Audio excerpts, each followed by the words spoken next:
محشر میں تین چیزیں خدا سے شکایت کریں گی.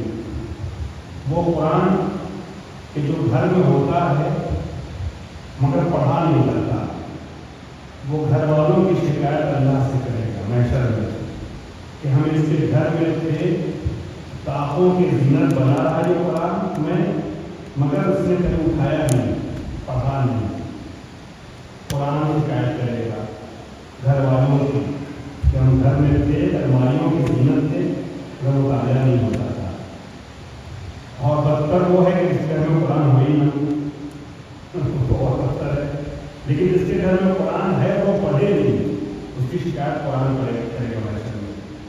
دوسرے مسجد، جس مسجد میں محلے میں مسجد ہو مگر لوگ نماز پڑھنے نہ جائیں تو وہ مسجد محلے والوں کی شکایت کرے گی محشر میں کہ خدایا تو جانتا ہے یہ اسی محلے میں رہتا تھا بندہ جس محلے میں موجود تھی، مسجد ہے تیرا گھر ہے مگر یہ نماز پڑھنے نہیں آتا تھا مسجد میں. مسجد شکایت کرے گی، کس کی شکایت کرے گی؟ محلے والوں کی، علاقے والوں کی، ایریا والوں کی کہ ہم تھے مگر یہ ہمارے پاس آتا نہیں تھا، نماز نہیں پڑھتا تھا مسجد میں. جو نہیں پڑھتا نماز پڑھنا چاہتا وہ پڑھتا ہے، اس کی بات نہیں ہو رہی ہے. جیسے میں نے کہا کہ قرآن پڑھنا نہیں ہے وہ پڑھتا ہے، جو نماز پڑھتا نہیں وہ پڑھتا ہے. قرآن ہے مگر پڑھتا نہیں، نماز پڑھتا ہے وہ گھر میں پڑھتا ہے، مسجد میں نہیں پڑھتا، مسجد شکایت ہے. تیسری چیز وہ عالم کہ جو محلے والوں کے درمیان ہو، شہر والوں کے درمیان ہو. عالم قیامت کے دن اللہ سے شکایت کرے گا خدایا ہم اس کی بستی میں تھے، اس کے محلے میں تھے، اس کے علاقے اس کے ایریے میں تھے، اس کے شہر میں تھے، اس نے ہم کو اس لائق نہیں سمجھا کہ ہم کو سوال کرتا. عالم اپنی قوم والوں کی شکایت کرے گا جب عالم سے سوال نہ کیا جائے. عالم شکوا کرے گا قیامت میں پبلک عوام کا کہ لوگوں نے ہم سے سوال نہیں کیا. اور ایسا بھی ہو سکتا ہے کہ پبلک شکایت کرے عالم کی کہ یہ تھے ہمارے یہاں مگر اپنے علم سے فریاد نہیں کرتے تھے. تو میں چاہتا ہوں کہ کم سے کم میری طرف سے شکایت کا موقع نہ ملے آپ کو کہ میں ہوں آپ کے درمیان اور میں لیکچر نہیں دے رہا ہوں. میں نے 2 ہفتے میں 15 منٹ آپ دیکھیں دعا کے مسئلہ پروگرام ختم ہو گیا ہے. 9:30 کا پروگرام کا میکسیمم جو جانا چاہے وہ جا سکتا ہے. دعا کے مسئلہ 45 منٹ کا ٹوٹل پروگرام ہوتا ہے جو ختم ہو گیا. 10-15 منٹ میں ایکسٹرا اس لیے تو میرے پاس 2 راستے ہیں. یا تو میں دوسرے دن پھر خود اور کیا منڈے کو ویڈنسڈے کو آ سکوں، فرائیڈے کو رکھوں الگ سے، تو اس میں آپ لوگوں کو الگ سے آنا پڑے گا، یہاں پر زحمت ہوگی. تو آپ کی زحمت کو کم کرنے کے لیے اسی 15 منٹ والے وصول میں یہ 15 منٹ ایڈ کر دیتا ہوں. اگر آپ لوگ راضی ہیں تو بس آپ ہے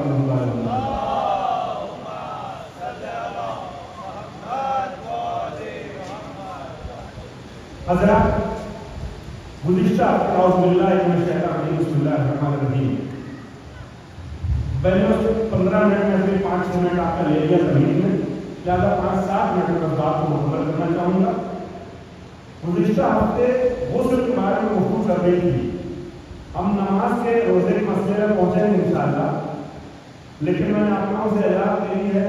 کچھ مسائل وہ ہیں کہ جس کو بیان کرتے ہوئے جنرل پبلک میں چھوٹے بڑے مرد وزن جہاں موجود میں شرم آتی ہے، اگر آپ کو بزرگوں کی اجازت مل گئی ہے لہٰذا میں اس کو کنٹینیو رکھ رہا ہوں. غسل کی گفتگو کر رہا تھا اور میں نے عرض کیا مجبوری میں اشارہ کرنے والا ہوں.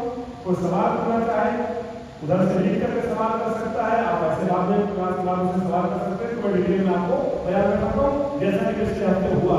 پچھلے لیکچر میں لوگوں نے سوال بعد میں مجھ سے کیے، میں نے اس کی ڈیٹیل بتا دی، اس کو یہاں نہیں بیان کر سکتا. میں غسل کی بات کر رہا تھا، میں نے بتایا غسل 7 طرح کے ہوتے ہیں. 7 غسل کا میں نے نام ذکر کر دیا اور اس کو بتایا سب سے اہم غسل پہلا غسل جو ہوتا ہے جس کی لوگ بار بار پڑھتے ہیں غسل جنابت ہے. غسل جنابت میں نے بتایا کہ 2 طریقے سے واجب ہوتا ہے، لازم ہوتا ہے. یا تو شوہر اور زوجہ کے ملنے سے دونوں میں واجب ہوتا ہے، یا پھر بدن سے منی کے خارج ہو جانے سے غسل واجب ہوتا ہے. چاہے اس سے منی نکل جائے کسی اور ذریعے سے نکل جائے غسل واجب ہو جاتا ہے. اس کے